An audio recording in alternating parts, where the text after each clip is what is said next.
Olá! Uma pesquisa feita este ano mostrou uma característica já conhecida, mas velada entre os brasileiros: o preconceito.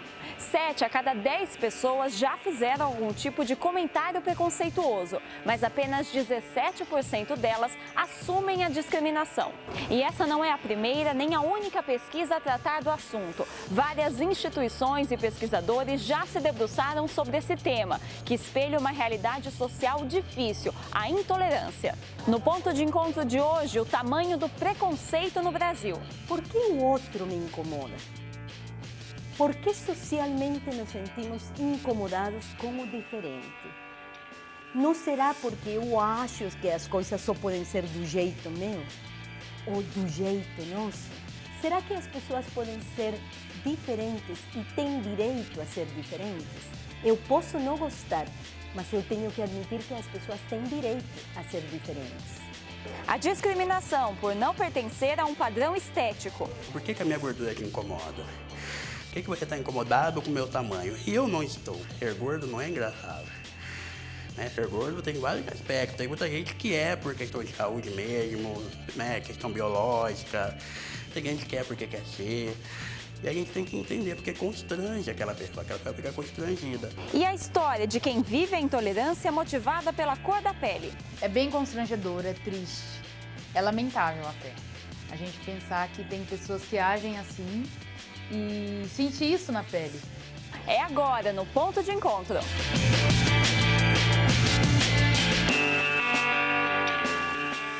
Em casa, no trabalho e em várias esferas da vida em sociedade. Apesar de disfarçado, o preconceito está presente em todas essas relações. Mas afinal, por que somos preconceituosos? O preconceito, ele não só do ponto de vista da psicologia, mas de uma forma em geral, assim, ele está relacionado a atitudes negativas em relação a pessoas ou grupos, sendo que essas atitudes estão baseadas em ideias pré-concebidas,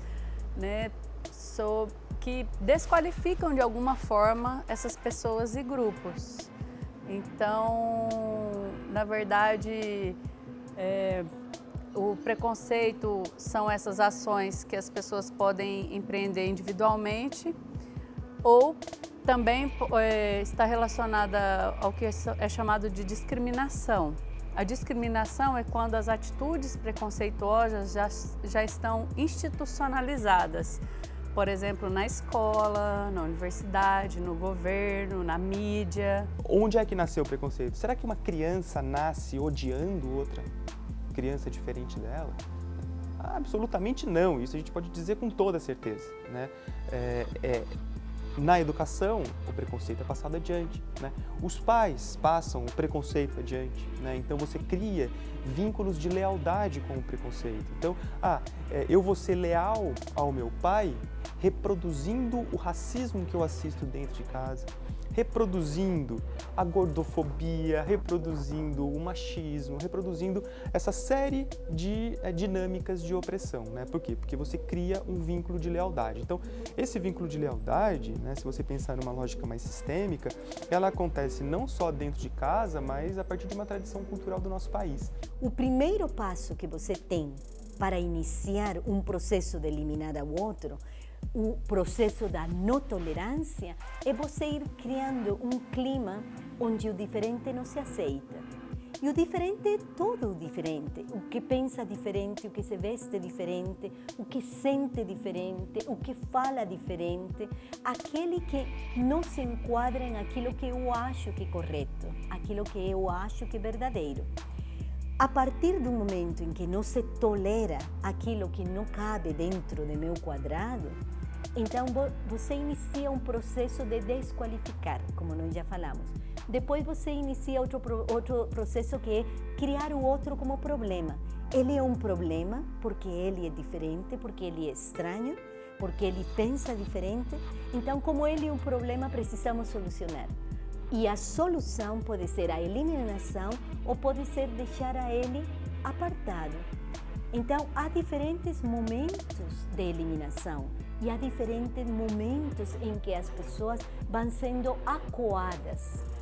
Os grupos vão sendo acuados para viver a intolerância. E essa intolerância é perceptível principalmente nas relações onde a discriminação surge por causa da cor da pele. Apesar de ter uma população predominantemente negra, o Brasil caminha no sentido contrário do respeito e soma estatísticas de violência física e psicológica contra essa grande parcela da população. Na frente do espelho, Olinta exibe o cabelo com orgulho. Os mesmos fios que simbolizam parte de suas raízes também serviram de piada e deboche durante a infância. Os insultos eram principalmente por causa do cabelo. Eu não usava cabelo assim na época, mas a minha mãe trançava meu cabelo. E nem sempre, às vezes ela trançava, às vezes ela deixava preso assim, ou com 2 trancinhas do lado, ou com 2 pomponzinhos assim do lado. E chamava muito de cabelo de bombril, cabelo pichain, cabelo duro, esse tipo de coisa. E, assim, eu não me importava na época, mas eu já tinha essa tristeza de pensar, nossa, mas por que eles falam essas coisas? Até porque tinha outras crianças negras também na sala e que também sofriam esses ataques, né? Não era só eu exclusivamente. Mas os episódios de discriminação em razão da cor da pele não ficaram no passado. Aos 30 anos, ela revela que já vivenciou inúmeras situações constrangedoras. A maior delas, no entanto, ocorreu recentemente. Mas a vez que mais me marcou foi no supermercado. Que eu entrei e estava naquela parte dos eletrônicos, sabe? E aí eu tava vendo uma panela elétrica lá, e aí eu abaixei assim pra olhar uma que tava embaixo, e aí eu vi que tinha um segurança perto assim. Aí eu achei estranho, mas ok. E aí eu fui andando por aquele corredor e eu percebi que ele tava vindo atrás de mim. Aí eu fui seguindo ainda, já tinha saído daquele setor e tava indo pelo meio do supermercado e ele tava vindo atrás de mim. E aí eu parei, olhei pra trás e perguntei pra ele se tinha algum problema. Tá acontecendo algum problema? Tem alguma coisa errada? E aí ele falou assim, não, moça, não é nada não. E aí ele saiu. Então a gente percebe que existe uma discriminação, que existe um preconceito, que, é uma pessoa negra, nossa, mas o que será que ela tá fazendo naquele setor? Uma pessoa negra não pode comprar um eletrodoméstico, não pode comprar um eletroeletrônico, né? Eu acho que tem alguma coisa muito errada. Os casos de racismo são frequentes em todo o Brasil. Além dos insultos que se ampliaram com as redes sociais, alguns dados revelam o reflexo desse ato na prática. De acordo com o IBGE, o desemprego no país ultrapassa 14% entre negros. Esse número é bem maior em relação à população branca. Além disso, o Atlas da Violência do IPEA mostra que a cada 100 pessoas assassinadas no país, 71 são negras.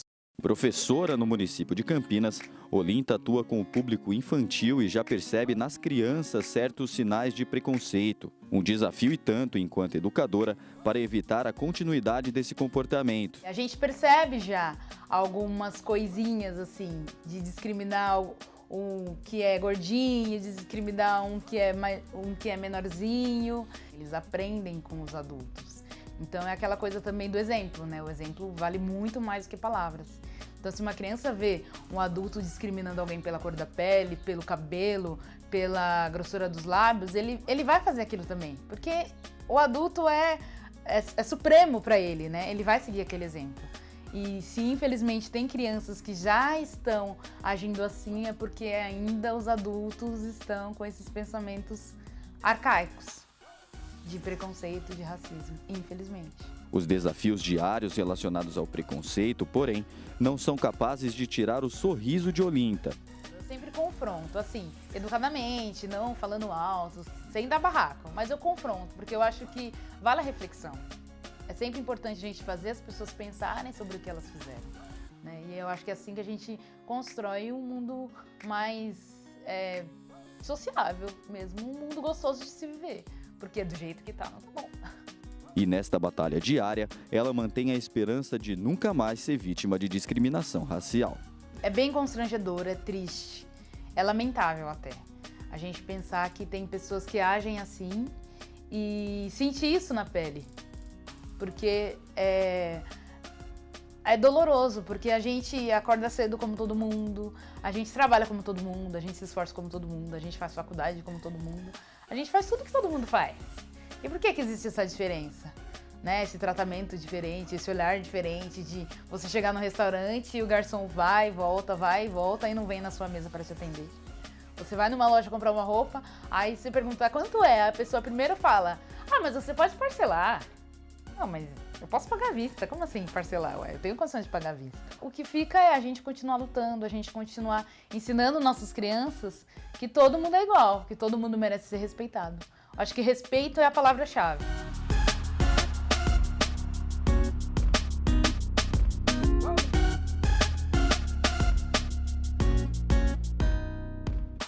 Os negros são tratados em pé de igualdade em relação aos brancos, né?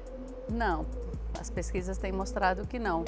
Mulheres são tratadas em pé de igualdade com homens? Não, né?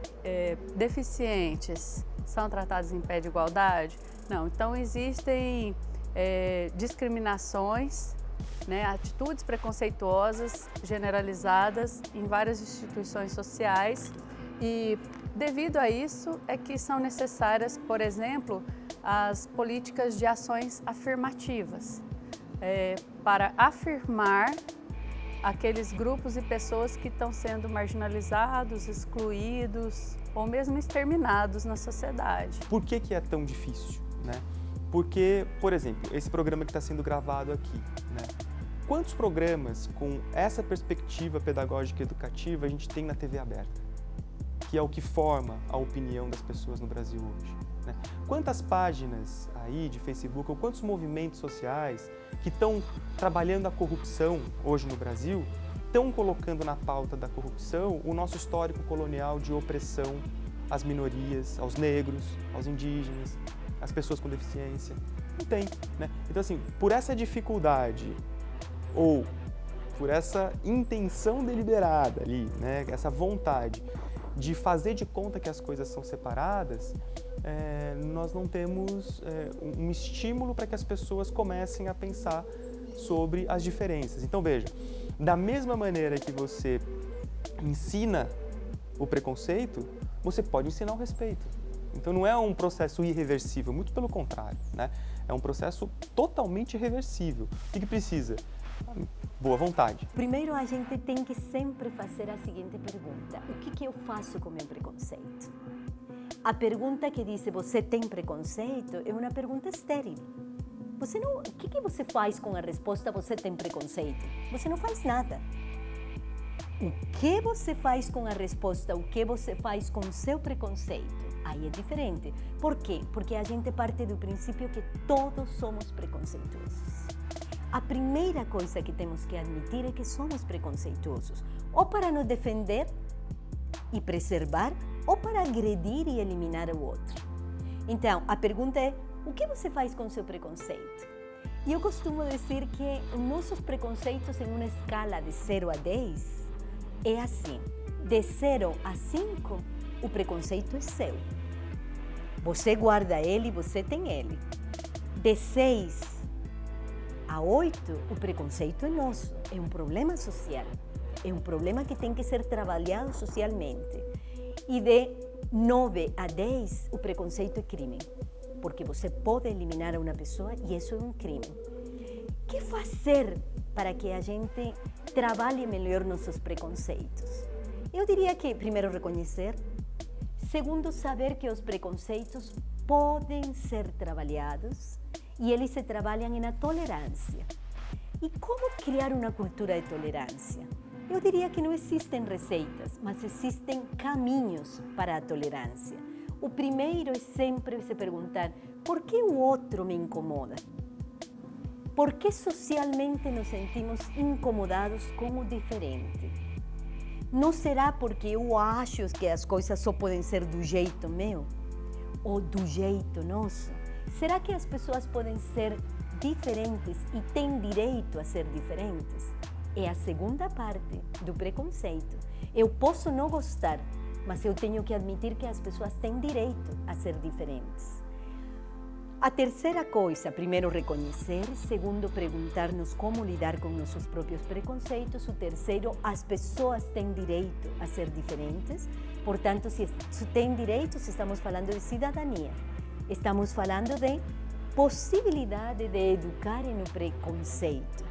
Educar na tolerância é admitir que as pessoas podem ser diferentes, têm direito a ser diferentes e conviver com o diferente. Mas essa diferença muitas vezes incomoda. Com um padrão estético único, normalmente magro, quem não se encaixa nessa régua rigorosa fica sujeito a uma antiga discriminação, mas que só agora vem sendo reconhecida como tal, a gordofobia. Estar acima do peso não é um indicativo de que a pessoa tem algum problema de saúde ou seja desleixada com a aparência. Mesmo assim, crescem os casos de preconceito contra as pessoas com sobrepeso no Brasil. Estudos indicam que a chamada gordofobia vem crescendo consideravelmente desde 2001 no país. E esse preconceito aparece muitas vezes mascarado como forma de elogio ou preocupação. Você tem um rosto tão bonito, por que não emagrece? Uma amiga da minha mãe tomou um remédio que ajuda a emagrecer. Por que você não procura algo assim? Já tentou alguma dieta? Não tô falando por estética, tô falando por saúde. Só quero seu bem. Você não está gorda, está fofinha. Essas pequenas sutilezas André conhece muito bem. Desde a adolescência, ele enfrenta a gordofobia. Eu nunca quis emagrecer por estética. Eu acho que eu me sinto bem engordo. Lógico, tem limitações. Se a gente puder ter mais agilidade, é sempre melhor. Mas as pessoas falam, né? Ai, você é tão legalzinho, você é tão... né? Podia emagrecer mais, podia ainda mais eu, que além de tudo faço teatro, né? Então, totalmente fora do padrão. Poderia estar melhor, o que você acha? Os próprios médicos, né? E aí você pergunta pro médico, mas e aí, tem algum exame? Né? Tem alguma coisa que deu alguma alteração, que precisa emagrecer? Não, mas é melhor você emagrecer. Então fica aquela coisa, né, sutil, e que a gente já entendeu o recado, né? Ai, você vai pegar carona com alguém, ai, você pegou o espaço grande do banco. Isso vive acontecendo. Que caso de gordofobia você já passou que mais te marcou? Eu tive muitos casos repetitivos, que é o que mais me frustra até hoje, tanto é que agora eu adotei uma tática. Eu costumo pegar roupa ou de quem faz, ou eu pego o modelo e costuro, porque daí já vem com o meu tamanho. Que a maior estratégia é quando você vai numa loja. A maioria das lojas tem um padrão, por mais que hoje a gente está falando da moda plus size, né, essa coisa já tá... Mas ainda existe um certo padrão. E aí você vai, você vê o modelo, muitas vezes eu vi o vendedor falando, olha, não tem o seu tamanho. E muitas vezes nem era pra mim. Às vezes eu estava procurando para dar de presente para alguém. Agora, o último caso que talvez foi o maior enfrentamento que eu tive, eu tenho andado a última semana muito de ônibus, porque até tem outro carro, mas acabou quebrando. Mas eu estava no terminal de ônibus, tinha acabado de passar com muita dificuldade na roleta, porque as roletas, inclusive, não é feita por padrão nosso, né? E logo atrás de mim vem um outro rapaz, também um pouco mais gordo que eu, que teve dificuldade. E aí, ao invés do funcionário da catraca auxiliar ou abrir o portão do lado para que ele pudesse passar, começou a rir. Aquilo me deu um estado de nervo, porque eu acabei voltando e discutindo com o cara. Porque eu falei, ó, você tem que entender, você tem que abrir o portão do lado, você tem que auxiliar, ajudar. A pessoa fica entalada, pode correr algum risco, pode se machucar. E aí eu sei que o rapaz ficou totalmente sem graça depois da minha fala. Mas eu acho que ele começou a refletir. Porque não é engraçado, né? Ser gordo não é engraçado. No começo, o jornalista conta que o preconceito até o afetava, mas que hoje consegue lidar melhor com tudo isso, porém não tolera a discriminação com o próximo. Para ele, o melhor padrão de beleza é você se sentir bem consigo mesmo. Hoje, depois de muito tempo, acho que de vários processos que eu passei, hoje eu me enxergo um homem negro, né? Gordo, com muita tranquilidade, já assumi isso. Religioso de matriz africana, que também é um outro grau de preconceito na relação da intolerância religiosa. E muito bem resolvido da forma que sou, muito bem tranquilo, muito bem... Sem nenhum melindre de assumir que eu sou isso. Assim, acho que é isso que eu sou. E isso pra mim é muito tranquilo. O que você tem para dizer para as pessoas que praticam a gordofobia? Eu acho que a pessoa tem que se colocar no lugar do outro, sempre. Acho que a única maneira da gente começar a entender o outro é quando a gente coloca. Porque a gente tem... Eu também parto do pressuposto de que sou preconceituoso. Tenho muitos preconceitos que eu tenho que eliminar da minha vida. Só que quando eu me permito a estar no lugar do outro, eu entendo. Então, por que a minha gordura te incomoda? Por que você está incomodado com o meu tamanho? E eu não estou. Existe um modelo de humanidade que, a partir desse modelo, pessoas são avaliadas como adequadas, mais adequadas ou menos adequadas. Que modelo é esse? O do homem branco, descendente de europeu, classe média, heterossexual e íntegro, sem nenhuma deficiência. Quanto mais próximo dessas características uma pessoa tiver, mais bem tratada ela será na sociedade. Quanto mais distante dessas características a pessoa tiver, pior ela vai ser tratada na sociedade. Então, por exemplo, é por isso que a gente pode entender que uma mulher branca de classe média não vai sofrer tanto quanto uma mulher negra, empobrecida, vai sofrer na sociedade em termos de discriminações, que são essas atitudes preconceituosas, institucionalizadas, né? Acho que o caminho é muito longo, na verdade eu acho que a gente está caminhando na contramão, né? Então, ou seja, se a gente continuar seguindo nesse rumo que a gente vai seguindo, a gente nunca vai chegar, e aí não é nem um caminho longo, é um caminho possível, especialmente considerando, né, o aprofundamento dos discursos de ódio, né, a diminuição cada vez mais intensa do espaço familiar como um espaço de construção de afeto, de convívio. Então as pessoas estão cada vez mais perdidas, com cada vez menos referências. As instituições que existem têm uma dificuldade ou uma preguiça, até vou dizer assim, de reprimir esses atos de racismo, de intolerância, né? Você vê grupos neonazistas crescendo cada vez mais, aparecendo mais sem vergonhas, com a cara lavada. Então, veja, a partir do momento que as instituições democráticas, né, não seguem com rigor a proposta da Constituição, que é assegurar uma sociedade livre, justa e igualitária, né? A partir do momento que a mídia dá espaço e voz para o discurso de ódio, aprofunda o discurso de ódio, a educação começa a ser esvaziada, né? Porque deveria ser um espaço que deveria ser, né, utilizado cada vez mais. A família começa a se esvaziar também, você fica sem referência. Então, o que você vai ter como referência? O discurso de ódio. Como a gente vive numa lógica de lealdades, né, qual vai ser o nosso vínculo? Nós vamos ter vínculo com o ódio. A gente passa ódio para frente. Muitos de nossos preconceitos, eles se nutrem porque eles não são confrontados. A gente nunca se pergunta, será que eu sou preconceituosa? E se você se pergunta, será que eu sou preconceituoso? O que eu faço com esse preconceito? E passar e saltar a terceira barreira quer dizer, eu vou conhecer ao outro. O contato com o diferente, o contato com cheiros diferentes, com maneira de pensar diferente, com corpos diferentes, com sotaques diferentes, nos faz pessoas mais tolerantes. Por quê? Porque a gente vai aprender a conviver com a diferença e aprender que a diferença pode ser boa. Aprender novas línguas, aprender novas culturas, aprender que existem maneiras de ser feliz diferente, aprender que é possível conviver com pessoas diferentes e crescer como pessoas. A gente trabalhar com as diferenças é um negócio que é fácil de fazer? Não é fácil, né? Quando nós estamos com pessoas diferentes de nós, o que normalmente acontece é o choque. Então, o trabalho com a interculturalidade, com a diversidade, é um processo de choque. E a educação que se pretende trabalhar, né, que pretende trabalhar com a diversidade, ela precisa entender que vai ser um processo conflitivo. Não vai ser um encontro como esse aqui, um bate-papo, depois um café, tranquilo. Não. Por que isso? Porque o contato com o diferente, né, ele é um contato com alguma coisa que foi reprimida em nós. Agora, apesar de ser chocante, apesar de ser um choque, é uma experiência expansiva, porque nos abre uma possibilidade de ser que a gente pode optar ou não, né? E o respeito está aí, nós vamos respeitar o outro e vamos nos respeitar também. Eu não preciso virar um indígena ou virar um negro para respeitar o indígena e o negro.